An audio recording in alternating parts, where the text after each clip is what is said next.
Welcome to this summary of the assessment survey for Rocky Mountain Alliance Church. In Golden, my name is Daren Wride. I'm a transitional coach, transitional pastor, and it's my privilege to be working with your board of elders and ultimately your search team in this season of transition. I want to thank you for your participation in this survey. This is part of the assessment, and in addition to this assessment, there will be an updated church history, information about the town and demographics, a pastoral trait survey, and this will all be compiled together to form what we call the pastoral profile. And that becomes the document that's used by the search team. It's made available to everyone, so you will see this document. It's a public document when it's done. And it's also the thing that pastors will look at when they seek to discern whether they should be looking at this church as a possible place for them to apply.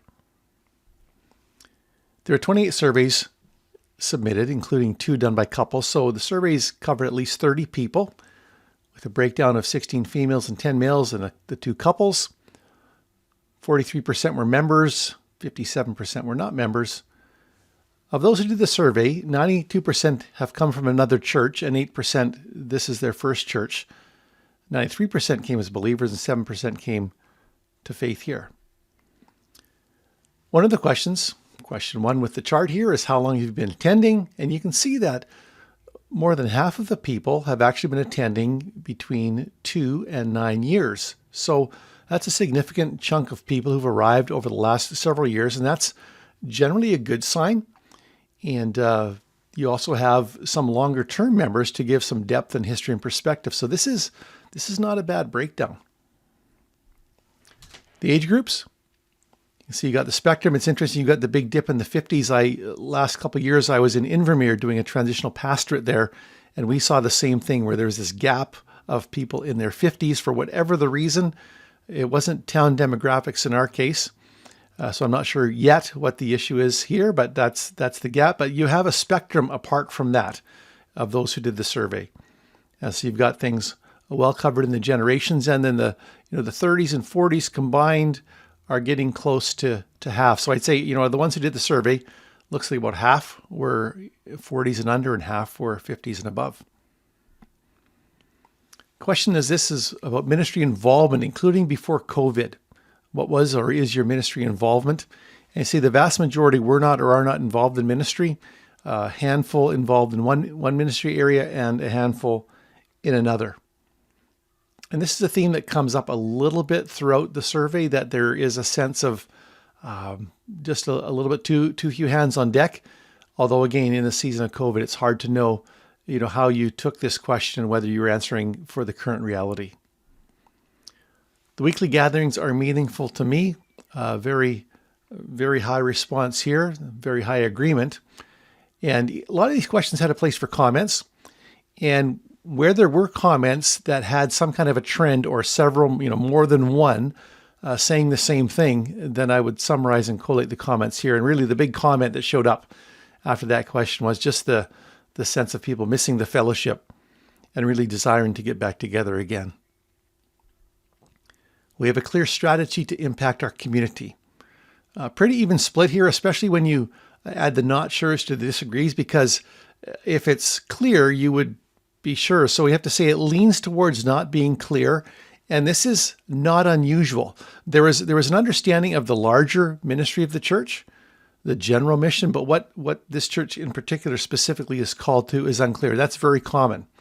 There is a desire for more evangelism, certainly, in impacting the community. We have a strong sense of connection. This is very high. A lot of churches we do, this is a 50-50 split. Yours was extremely high. This is a theme that came through the survey, the connection, the fellowship, the friendship, and very commendable.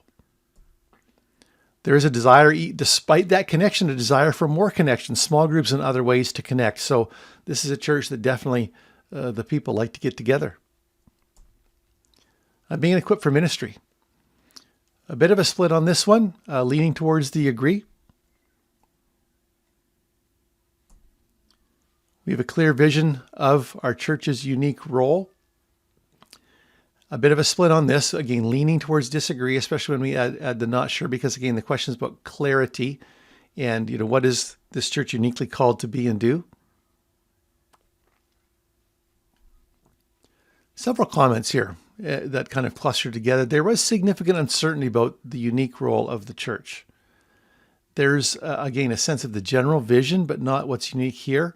And note that that question and the next two are kind of related, that the way you answer one kind of reflects and affects the way you answer the next one. We implement plans toward mission and vision. Leaning towards agree, but a bit of a split on this. You actually need clarity of mission vision to implement plans. And so it's not surprising there's a split on this, given what that previous question said, that there was a little bit of unclarity there. There were mixed ideas about this, but there was an observation that, when the goals of things to accomplish before Tom's retirement were laid out, that became clear, and things were laid out and planned and completed. And that's been a positive step in the life of the church, the renovations that were done.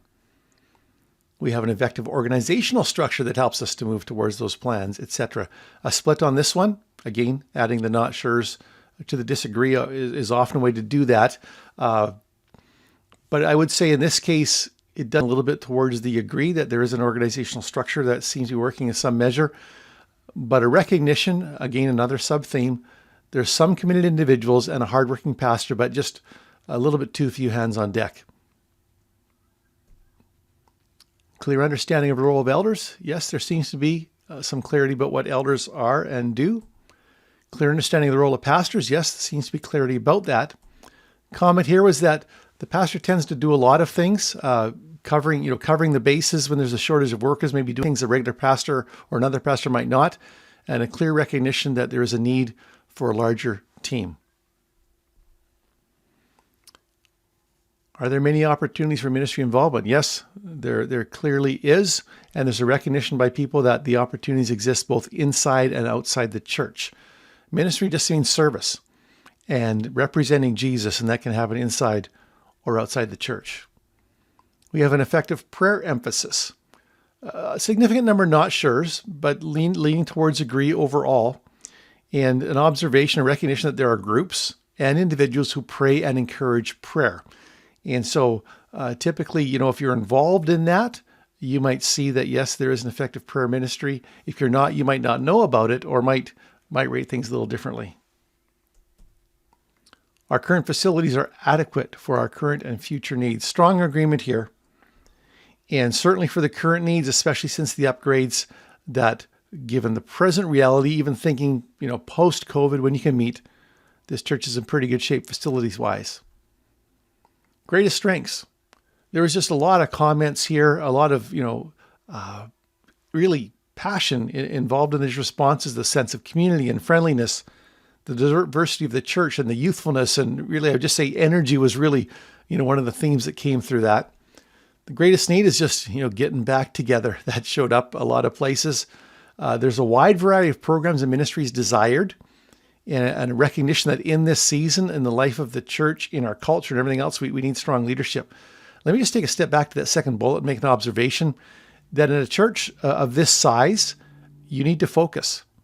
You need to focus what you're doing and do a few things well rather than trying to do everything. And I would say that would definitely be a challenge and a job for the next season. Some things not to change. The multi-generational aspect, family focused, friendly, accepting. The Sunday school came up in a few different places throughout and is seen as a strength of the church. What should change? Recognition of the need to upgrade technically. My understanding would be this would include both the online circumstance and beyond that, just technically getting upgraded, both in equipment and operation, and a recognition of more servants needed and a more effective outreach is definitely something that people want to address. Some of the values clearly at the heart of this church are relationship and caring and fellowship, a love for God, and a clear desire to want to bring people to Christ. How significant is this location? Some handful would say it wasn't significant itself, but there's a clear recognition that it's a very good location. It's near a school. It's walkable for people. And knowing what I know of Golden, it's really quite a good location for a church in a town like that. What is uniquely important for this church to do in the years ahead?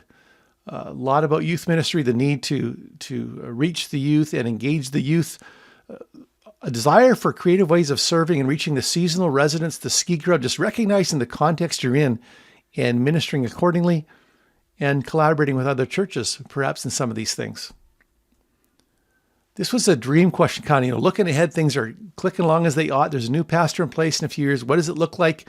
The church is growing and energetic, and there's effective ministry to youth, and there's Bible studies and small groups and Sunday school, and we're actually engaging in outreach and evangelism. What does a new lead pastor need to know? This is always an interesting question. New lead pastor needs to know that you live in a great town, unique culture, that you love the outdoors and all the activities, and that's really, in a lot of ways, why you're there and why people come there. Inside that context, you're diverse and caring, energetic, you value fellowship, you want to move ahead in your faith and as a church, and just know that church attendance can be erratic due to the nature of work and, of course, the leisure opportunities. Final comments. There were expressions of gratitude for Tom and Audrey and the church leadership, and a desire to seek and follow the Lord's leading in transition and beyond. When I'm engaged in a church in a more immersive transitional role, really what I explain to the church is this, that my basic call in transition, in coaching or pastoring in transition, is to encourage people to come to the place where they say, where the church says corporately, we want what the Lord wants. That we don't know the answer. We don't know exactly how things are going to play out. We don't know exactly, we don't have maybe a person even in mind. We want what the Lord wants. And if as a church, you can come together and say, we want what the Lord wants, and be in agreement about that and pray towards that, praying, Lord, your kingdom come, your will be done. Forget my agenda, forget my preferences. Lord, I want your agenda. Well, then you're going to win. Then things are going to land where they ought, and you'll be unified following the Lord's leading this. So I encourage you, seek the Lord together, as this comment says, and follow his leading in transition and beyond. If you have any questions, you can funnel them through the elders, through your pastor back to me. I look forward to sharing with you some of the next steps in your process.